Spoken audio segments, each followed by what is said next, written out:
ಹೊಳೆನರಸೀಪುರ ಪಟ್ಟಣದ ಶಿಯಾ ಪಂಗಡದ ಮುಸ್ಲಿಮರು ಮೊಹರಂ ಕಡೆಯ ದಿನವಾದ ಮಂಗಳವಾರ ದೇಹದಿಂದ ರಕ್ತ ಬರುವಂತೆ ಸ್ವಯಂ ಶಿಕ್ಷೆ ವಿಧಿಸಿಕೊಂಡು ಪಟ್ಟಣದ ಮುಖ್ಯ ರಸ್ತೆಯಲ್ಲಿ ಮೆರವಣಿಗೆ ನಡೆಸಿ ಮೊಹರಂ ಶೋಕಾಚರಣೆಯ ಹಬ್ಬದ ಸಂಪ್ರದಾಯದ ಆಚರಣೆಯನ್ನು ಪಾಲಿಸುವ ಮೂಲಕ ಕೃತಾರ್ಥರಾದರು.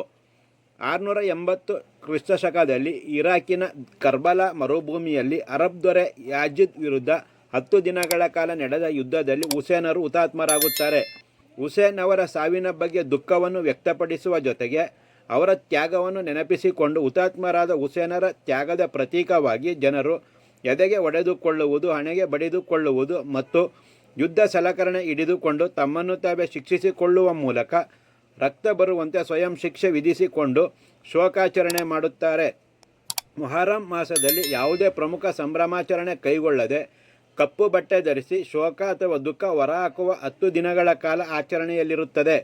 ಸಾಮಾನ್ಯವಾಗಿ ಹಬ್ಬವೆಂದರೆ ಸಂತೋಷ ಸಡಗರ ಇರುತ್ತದೆ. ಆದರೆ ಮೊಹರಂ ದುಃಖದ ಸಂಕೇತ ಸೂಚಿಸುವ ಹಬ್ಬವಾಗಿದೆ.